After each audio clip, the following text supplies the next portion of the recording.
Introvert கேள்விப்பட்டிருப்பீங்க, extrovert கேள்விப்பட்டிருப்பீங்க. அது என்ன ஓட்ரோவர்ட்? எப்படி முதல்ல தண்ணியிலேயும் இருக்கும் தரையிலையும் இருக்கும்னு சொல்லுவாங்களோ அந்த மாதிரி இந்த ஓட்ரோவர்ட்ன்றவன் இன்ட்ரோவர்ட்டாவும் இருப்பான், எக்ஸ்ட்ரோவர்ட்டாவும் இருப்பான். எப்படி கண்டுபிடிக்கிறது நான் இன்ட்ரோவர்ட்டா இல்ல எக்ஸ்ட்ரோவர்ட்டா இல்ல ஓட்ரோவர்ட்டான்னு? அதுக்கு தான் நான் ஒரு 5 கொஸ்டின் வச்சிருக்கேன். இதுக்கு நீங்க எப்படி ஆன்சர் பண்றீங்களோ அதை வச்சு நீங்க இன்ட்ரோவர்ட்டா இல்ல எக்ஸ்ட்ரோவர்ட்டா ரெண்டுக்கும் சேராத என்ன மாதிரி ஒரு ஓட்ரோவர்ட்டா அப்படின்றத ஈஸியா கண்டுபிடிச்சிடலாம். This is retry channel. நான் உங்க ஜவஹர். வாங்க வீடியோக்குள்ள போகலாம். பேப்பர் பேனா எடுத்துட்டு கொஸ்டின் ஆன்சர் பண்ணல எல்லாமே ரெடியா இருக்கீங்களா? First question energy source. நீங்க தனியா இருக்கும்போது ரொம்ப எனர்ஜெட்டிக்கா ஃபீல் பண்ணுவீங்களா இல்ல உங்களோட ஃப்ரெண்ட்ஸ் கூட இருக்கும்போது நீங்க ரொம்ப எனர்ஜெட்டிக்கா ஃபீல் பண்ணுவீங்களா? ஆன்சர் எழுதிட்டீங்களா? ரெண்டாவது கொஸ்டின் சோஷியல் சிச்சுவேஷன். ஏதாவது ஒரு பார்ட்டிக்கோ ஃபங்க்ஷனுக்கோ போனீங்கன்னா உங்களுக்கு தெரிஞ்ச ரொம்ப க்ளோஸா இருக்கிற ஃபியூ பீப்பிள்ஸ் கூட மட்டும் பேசுவீங்களா இல்ல இதுக்கு முன்னாடி நீங்க பழகாத ஆளுங்க கூட கூட ஈஸியா மிங்கிள் ஆகி அவங்களோட பார்ட்டி பண்ணுவீங்களா? ஆன்சர் பண்ணிட்டீங்களா? மூணாவது கொஸ்டின் கம்யூனிகேஷன் ஸ்டைல். உங்களுக்கு எது ரொம்ப கம்ஃபர்டபுளா இருக்கும்? ஏதாவது பிளான் பண்ணும்போது நல்லா திங்க் பண்ணிட்டு அப்புறம் பேசுறதா இல்ல பேசிட்டே இருக்கும்போது திங்க் பண்ணிட்டு சின்ன சின்ன கரெக்ஷன்ஸ் பண்ணிட்டே இருக்கிறதா? இதுக்கும் ஆன்சர் பண்ணிட்டீங்களா?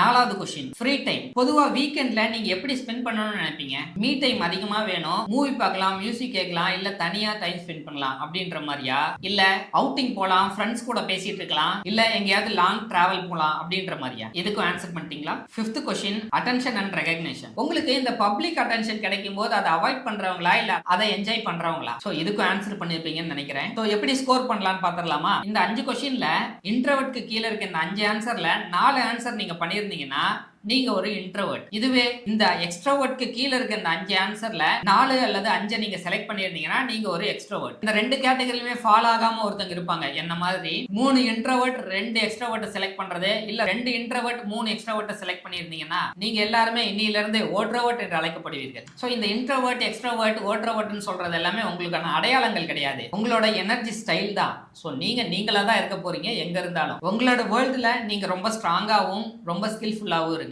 உங்களுக்கு இந்த கேம் பிடிச்சிருக்கும்னு நினைக்கிறேன். உங்க சர்க்கிள்ல யாரெல்லாம் இன்ட்ரோவர்ட் யாரெல்லாம் எக்ஸ்ட்ரோவர்ட்னு தெரிஞ்சுக்கணும்னு நினைக்கிறீங்களோ அவங்க எல்லாருக்கும் இந்த ரீல்ஸை ஷேர் பண்ணி விடுங்க. இன்னும் நிறைய இன்ட்ரெஸ்டிங்கான விஷயத்துக்கு நம்ம சேனலை ஃபாலோ பண்ணிக்கோங்க. அப்புறம் நாளைக்கு பார்க்கலாம்.